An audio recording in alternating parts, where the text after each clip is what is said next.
What's up, people? I'm Shaggy, the opinionated hippie, and today I'm going to be ranking and reviewing the albums of Pavement, one of the greatest bands, American bands, ever to have existed. If you don't know who Pavement are, you are sorely missing out. They came up in the late 80s, early 90s was kind of their heyday. They're sort of the godfathers of slacker, lo-fi indie rock, at least on that first album. But they're very much like critical darlings with one of the best lyricists in rock, who definitely have a cult following would be a weird word, but they definitely have a very hardcore following that might be disproportionate to the amount of like commercial success they have, but they are nonetheless an absolutely brilliant band. I had the great fortune to catch the last two shows of their American tour in Austin about 2 weeks ago, early October. They did a taping for the Austin City Limits television show here in the States on PBS, Saturday nights at 10 Central. After that show, which was like a 7 o'clock taping, a 6:30 taping, they had a show at 10:30 in a small little room below where they taped it that was a capacity of 350 people. We managed to score tickets for that. It was a hardcore fanatics dream show, a bunch of stuff off Westing, a bunch of stuff off B-sides, a bunch of deep cuts off like Wowee Zowee, and almost anything that was on another album was like a deep cut. Pretty much the only concession to like the casual fan was a perfectly placed shady lane about 2/3 through the set, when it was just like this like piece of candy, almost like this sweet little dessert amidst all the other sort of like kind of really like get into gritty sort of morsels that they were serving up. And during that shady lane, between the verse, the chorus verse, right before they go back into that that little riff, Malcolmus drops a great sweet leaf little riff gets dropped in there. So that was fun. Excellent show. Debris Slide was the encore.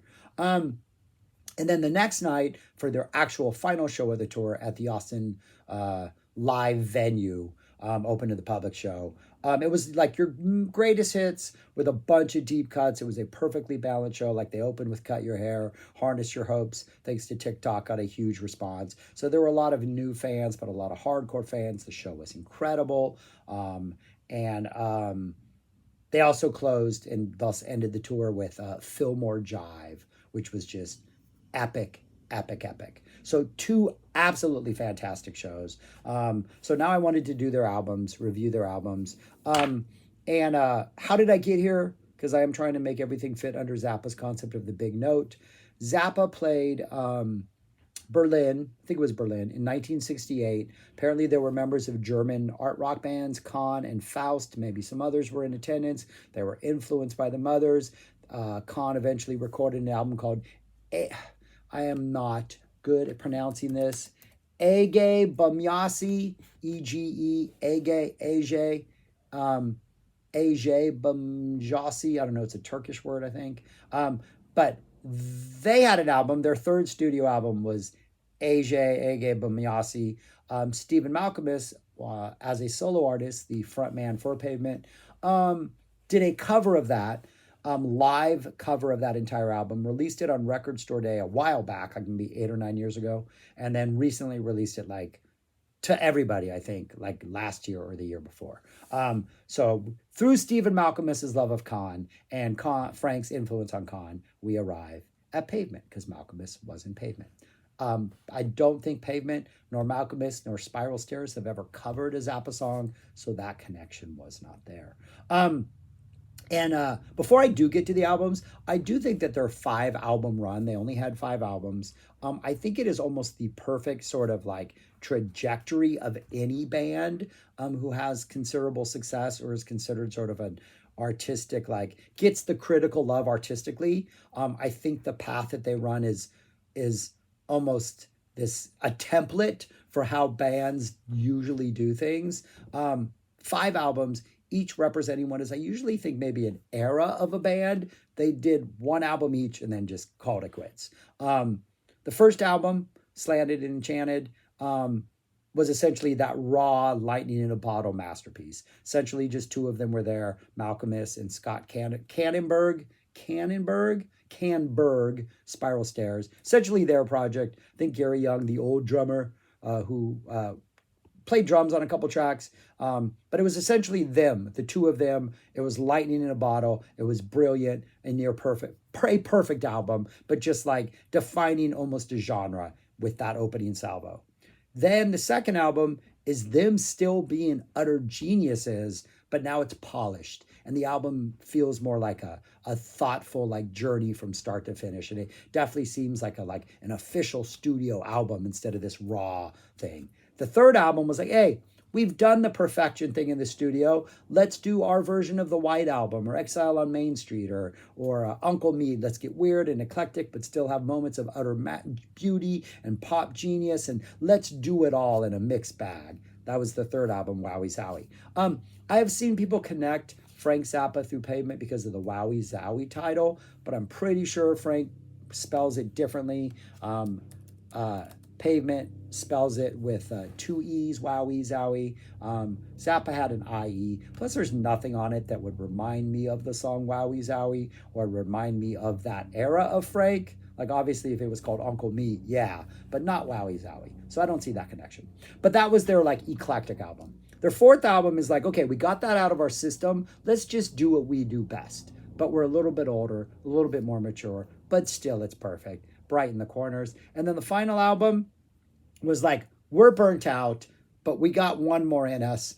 Might only be one guy calling all the shots and taking control, but we're still in it as a band. And even when we're phoning it in, we can still put out a near masterpiece because that's how good of a band we are. We have nothing else to do. Let's break up and maybe reunite in 10 years, 11 years, and then again in 11 years and make some bank. But anyways, that's, I think, perfect trajectory of a band in their albums. But anyways, that's all I got to say about them. Essentially 5 members.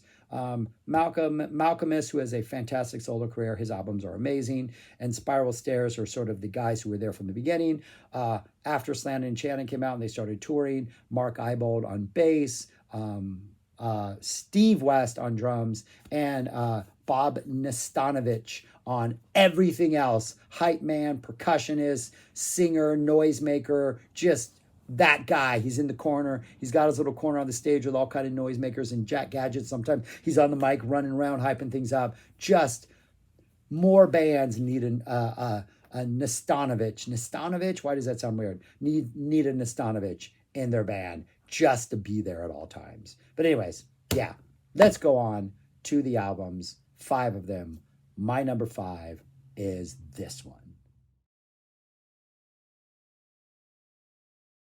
Number 5 is their last album, Terror Twilight, their 5th and final one. Came out in 1999. And this is very much, I guess the word was, this is pretty much a Malcolmus solo album, though Pavement is on it. There are some guest musicians. I think Johnny Greenwood, the Radiohead Johnny Greenwood, right, is on it, but he plays harmonica. He's not on guitar. So that's interesting. But anyways, yeah, I guess he's in, yeah. But yeah. But anyways, this is a good album. I would say of their 5 albums, this is maybe an A+, or the other ones I would call S tier to my ears. One of my favorite lines of all time. 2 of my favorite lines of all time. One of them is in the Hex, and I don't remember what it is. The other one is in Folk Jam, the second song on this album. I teach at a school where every morning we tell morning stories. So I will, during my week of storytelling, I will tell an oral story. And there are certain times in the year when our stories come from Europe, and I always try to find an Irish folktale, and Irish folktales always end, most of them, I don't want to make a blanket statement, but in my experience trying to find Irish folktales that I can tell to 3-year-olds and 6-year-olds and 10-year-olds, it's hard to, because a lot of them end in violence and terror. Irish folktales scare the shit out of me. That is a line in Folk Jam, and I absolutely love it. But this is kind of a low-key album. Starts off super strong, ends super strong, maybe gets a little weak in the middle and a little overindulgent. But for the most part, I think they're more mature, We can even do this with our eyes closed type thing, though there are some really, really good moments. I think the opening three, Spit on a Stranger, Folk Jam, You Are a Light, hit really strong. You get a weird little poppy song. You get kind of Folk Jam is a little more relaxed. They kind of stretch that out live. During that last live show that I saw, they dropped a television Marquee Moon quote in the middle of that jam. So it's not an epic jam. We're talking maybe 2 minutes at that. But for Pavement, that is something. And then You Are a Light, which is another one of those like slow burning type, almost proggy things that have really nice written parts in it, guitar parts, kind of leaning into Malcolm's jam band tendencies that he would more fully explore as a solo artist. Then you hit the sort of weak part of the album, which is, I think, is just has its moments. I enjoy it when I listen to it, but it doesn't linger long. Cream of Gold, the completely almost AM radio friendly Major Leagues, which I can't say as a song I like it that much, but when I listen to the album, those first notes coming after the first four songs, and especially sort of the heaviness of Cream of Gold, are just so pure and so sweet. And they're like, oh, I kind of like this. But then the song doesn't kind of go anywhere for me. Platform Blues, which is kind of like, tries to be a little more like an Embassy Row thing, but doesn't, I think, succeed as much. Actually, Speak, See, Remember is more like Embassy Road. Also not as successful, but still pretty good. But Platform Blues, one of those maybe a little overindulgent, heavy rockers that I don't think quite works. And Don't Cry, another ballady number that I also think doesn't linger. But then the last four songs, Billy, super poppy, super fun. Speak, See, Remember, a long indulgent piece, kind of like Embassy Row, but I think works. The Hex, another slow burning with like prog parts at the end, and then Carrot Rope, a fun, career-ending song, just poppy, just upbeat, just a good time. So a really, really strong album. Start strong, end strong, weak middle, excellent lyrics. But that would be my number 5, their final album, Terror Twilight. Oh, and during the live show, the second live show, Malcolm a couple times was like, they played, I think they played The Hex, and they played Major Leagues and Folk Jam and Spit on a Stranger. So they played 4 songs from the album. And after a couple of them, he made comments about like how he still had PTSD from this tour, and that this was a horrible experience of his life, and he absolutely hated the tour. And yeah, I still have PTSD. I still have that this tour. Yeah, he was really clear about that. He didn't speak much that second show, but he made it clear that this was not a good experience for him, this album or its tour. So there's that. But the album is still pretty good. My number 5.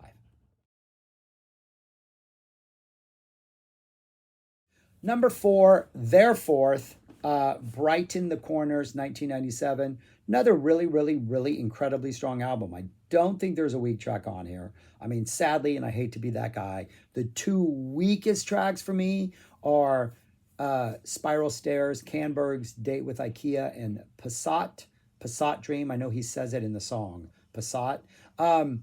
They just... He kind of reminds me of like Dave Davies from the Kinks, where like, you know, it's a Dave Davies song. It just feels different, right? The approach to lyrics are different. The delivery is different. Obviously, it's a different singer, but I think you could give Spiral Stairs Malcolmist songs to sing and it wouldn't sound out of place. But the writing is so different that the songs are just like a little, oh, they just don't feel like they belong. Sometimes they do. On some albums, they work. I don't think either one of these work on this album. I think Passat Dream is the better of the 2, but I still think they just sound awkward compared to the utter brilliance of Malcolm's lyrics and his writing. This is another one. Starts off 3 in a row out of the ballpark, ends with 2 out of the ballpark, and then other than the Spiral Stairs ones in the middle, a really, really strong middle. So it opens up with stereo, fun, got a Geddy Lee reference. The production is amazing. It's really kind of an upbeat, poppy rocker, just a fun, engaging, amazing way to start an album. Shady Lane, sort of a song about gentrification, another really great song. And then Transport is arranged, which is one of those sort of like slower, another one of those kind of not ballady, but more mellow pace that has a really nice sort of instrumental interlude that builds nicely. Another one of my favorite lyrics of all time, I'm pretty sure it's in Transport is arranged. A voice coach taught me to sing. He couldn't teach me to love. And then there's a pause and he goes, all the above. But just that little couplet. A voice coach taught me to sing. He couldn't teach me to love. Love that. But then as a Malcolmist does, he adds, and that lyric and that thought just keeps going on until you end up in a completely different place. But the start of that is brilliant. Then you get Date with IKEA. Then you get Old to Begin, another one of those that kind of starts off slow and goes some pretty interesting places. Type Slowly, the title kind of matches the tone. Embassy Row starts slow, kicks into high gear, great rocker, incredible lyrics, really neat little simple guitar solo in the middle. Blue Hawaiian got some little, I think keyboards come in or some different sort of sound effects. Kind of fun delivery by Malcolmus. We Are Underused, another sort of epic song in just like 4+ minutes of just putting so much into it. Excellent lyrics again. And then Passat Dream, and then the two songs which close, Starlings of the Slipstream, which they played that first night, epic song, and then the closing Finn, which ends this album just beautifully. Their album closing songs are pretty good. They do a good job with closing. They do a good job putting albums together, and this one feels good as an album. But yeah, almost perfect. The next three are perfect. This one is almost perfect. My number 4, Brighten the Corners. Number 3, their third album. Is this going to continue the trend from going backwards? We'll find out. This one came out in 95, and this is their White Album. This is their Uncle Meat. This is their Exile on Main Street. This is like, let's do a little bit of everything. Malcolmus is going to write utter brilliant pop songs. He's going to maybe we'll have a little acoustic instruments in more of an acoustic normal fashion. Let's have some sort of jammier numbers. Let's have some almost punk type things. Let's do things that almost sound like late 70s, early 80s new wave. All of it's going to sound like Pavement, but you're going to see a lot more of the influences. You might even have weird tape manipulation in the middle of songs. You might even have songs with multi-parts that feel like little mini suites, but maybe aren't epic in that way, but just kind of all over the place in that way. A great album. And I think what makes it, I was having a really hard time deciding between 1, 2, and 3. This came at 3 because I got to the point where I was like, I think 1, 2, and 3, their first 3 albums, are near perfect albums from start to finish. When I start one, I want to finish it because I think the journey is just a perfect journey. So not being able to really decide what I wanted to give number 1 to, the raw original, the polished sophomore, or the weird eccentric third album, I decided that if I went through each song by song, and ranked the songs, that this one would ultimately rank the lowest, because I think some of the songs work because of their sequencing on the album, because of the overall feel of the album. And if I were to take out 5 or 6 songs and release them on an EP, the overall effect of each song would be diminished. Because I do believe in the power of an album being the forest being greater than the individual trees. I think that is truly the case with this album, with Wowee Zowee. So, but what it does perfectly is I think there's maybe 1, 2, 3, 4, 5, 6, maybe 7 songs on here, which are just classic, iconic Pavement. And they are spaced out almost evenly throughout the album. So you get opens up with 2 shots of greatness. We Dance, Rattled by the Rush. One a slower acoustic type building number, another one just a nice, really nice, heavy on guitar, almost jam bandy type thing, and Rattled by the Rush. Then you get a couple more indulgent numbers. Blackout, Brings Job. Then you get another just outright epic Stephen Malcolmus song, Grounded, that is just one of those that they were opening a lot of shows on this recent tour with. Just a fantastic song. A little bit all over the place, but not eccentric, but an emotion and feeling and slowly building. Just a really well-written song. Then you get 2 more indulgent pieces. Serpentine Pad, Motion Suggests. Then you get another perfect, slow Stephen Malcolmus song in Father to a Sister of Thought. Then you get 2 more indulgent numbers, An Extradition and Best Friend's Arm. Then you get another perfect Malcolmus creation, Engraved Architecture. AT&T is pretty good. That's kind of up there with Grave Architecture. It's not as great as Grave Architecture in no way, but it definitely keeps the energy up. Then you get another kind of indulgent thing in Flux Rat, though AT&T does get kind of weird at the end. Then you get another epic one with a fantastic sort of who like we're not going to take it ending and fight this generation. You get a Spiral Stairs song in Kennel District. You get the interesting Pueblo, and then you get the really epic 6+ minutes, maybe one of their longest songs, right? If not their longest, Half a Canyon. And then you close out with another Spiral Stair song, Western Homes. But it is just like, there are no lulls, but it's just like peak, peak, peak, all of these peaks that just always keep you invested in the album. Just a perfectly, perfectly constructed album. And they played a lot of this in those shows, especially that first one. So it was neat to hear so much of this getting some love. They opened with a Father to a Sister of Thought on that first show, which was pretty fantastic. But yeah, just, I would say if you're new to Pavement and you're looking to check them out, save this one for last. I think while it makes more sense being the third album and that trajectory of theirs, I think as a listener, save this one for last, because I think it's a little more enjoyable and you appreciate all the things they do more, especially if you know where they're going to go afterwards and realize, okay, this really was their last shot to put all this stuff out there. But yeah, a perfect album, really. It's just the songs might not all be perfect, but the album itself, I would say, kind of is. My number 3, Wowee Zowee.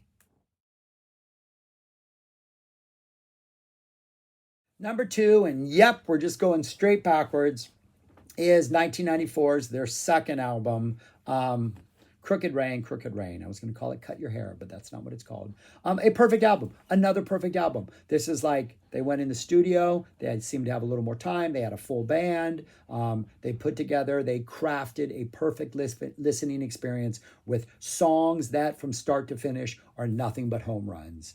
Opens up with Silence Kid, mispronounced Silence Kit on all the CDs because of some weird typo thing. Or I think it was maybe like literally like someone killed a fly and it left a smudge or something like that. I don't know. Kind of your proggy opener with a little bit of AOR rock dropped in, and then just these really cool, weird stream of consciousness, non sequitur type Malcolmist lyrics, which actually maybe are about a scene or about something. I don't know. I always think that they are. And then just nothing but hits from there on out. Elevate Me Later, Stop Breathing, one of those slow burning songs that is a really nice instrumental passage that kind of builds. The utterly infectious Poppy, it was almost a hit, if not made the charts at some point. Cut Your Hair, do, do, do, do, do, do. Just a fun song. Newark Wilder, a little more of an indulgent piece. Unfair, great actual sort of short burst rocker. Gold Sounds, another super catchy poppy songs. Go back to your gold sounds. I think that's what they opened with at the show. Or did they open with Cut Your Hair? No, I think they opened with Gold Sounds at that second show. 5 minus 4 equals unity, right? I think that's the way you say it out.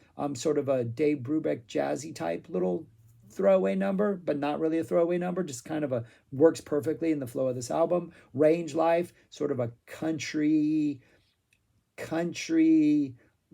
Eagles, Kurt Vile, just kind of a really casual, striding country vibe type thing, with a reference to the Smashing Pumpkins and Stone Temple Pilots that apparently pissed off a certain member of the Smashing Pumpkins.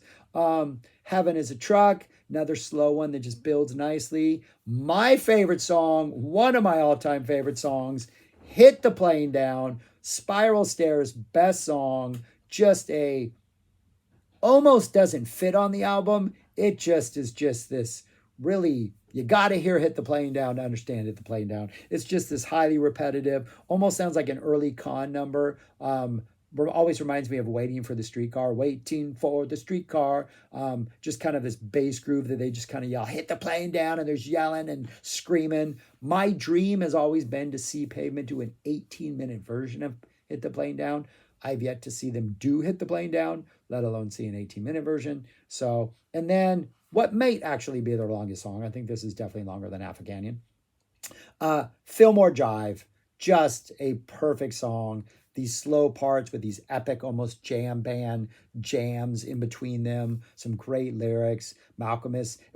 There's a whole course about why won't you let me sleep, about like needing sleep. Why won't you let me? I think it's why won't you let me sleep. Not good with lyrics. But having that as the last song of the tour, it almost felt like a cry from Malcolm. It's like, hey man, this tour is over. I loved it, but I need some rest. I need some sleep. It felt really like personal that night.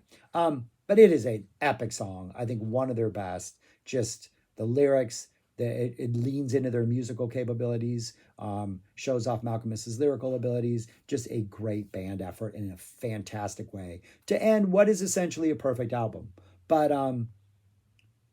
one more is left, and I'll tell you why I ranked it higher next. Number one, their debut album, 1992's, came out on April 20th, 1992, Slanted and Enchanted. Like, I guess my senior year of college is when I would have listened to this, 92, 93 being my senior year. This was like the soundtrack to that year. We listened to this all the friggin' time, my girlfriend and we used to drive over. We lived in Berkeley. I was going to school in Berkeley. We would drive over the hills into like out towards Walnut Creek, right? To go to Tower Records. They had a really good Tower Records. Sometimes whenever we'd want to go like eat, we'd go to Tower Records and do some shopping, even though we had fantastic record stores in Berkeley. Sometimes you wanted to just go. We were heavily into music. So I can remember many times we listened to this album back on that drive so many times. It is just, it feels raw. It feels essential. It feels just alive. It is full of energy. The songwriting is just perfect. It is at times non sequitur inspired. It just like seems like it doesn't make any sense, but the rhymes and the non sequiturs are so perfectly placed. Sometimes it feels emotional and personal, and it feels like Malcolmus might actually be revealing something about himself. The music is all over the place. It's delicate. It's punky. It's a little Velvet Underground-y at sometimes. It is a perfect, has a lo-fi feel, but it's definitely not lo-fi. Like it feels like you can listen to it. It's not like you have to struggle. It really is just a perfect album. And it's Malcolmus, it's Spiral Stairs, and I think drummer is the old man, Gary Young. I think he was older than him at the time, and they eventually got rid of him. But anyways, yeah, a perfect album. Like, I don't know what to say about it. 14 songs, opens up with Summer Babe, which was kind of a college radio hit at the time. Then you get Trigger Cut, No Life Singed Her, In the Mouth of Desert, a beautiful sort of slower number. Conduit for Sale, which just has that weird, almost like The Gift from Velvet Underground, or Peace and Love from Camper von Beethoven, that kind of talking type thing going at it. Zurich is Stained, a beautiful, slower, like almost acoustic ballad with amazing lyrics. Chelsea's Little Wrist, Loretta's Scars, Here, another delicate, beautiful, emotional, plaintive ballad with some amazing, just a performance by Malcolmus, great lyrics. Two States, We Need Two States, North and South, call for the two-state referendum in California. Because Southern California takes all the Northern California's water, people. They don't have their own water. And us Northern Californians, I'm in Texas now, we suffered because of that. I also grew up in Southern California, so I see both people's sides. Perfume V, Fame Thrower, Jackals, False Grails, The Lonesome Era, and Our Singer to end it all. A perfect 39 minutes of music. You can't ask for anything better than this as far as indie rock, alt rock, singer, lyricist, brilliant rock, a little bit of everything thrown in the mix. Just, it's a perfect album. Like, it's a perfect album. And it's a little rawer than Crooked Rain. That one's a little more polished, maybe a little more eccentric, maybe indulgent in some of their jams that they do, but perfection all the way. They're both perfection. It's just kind of what you prefer in your musical taste. But yeah, I don't know.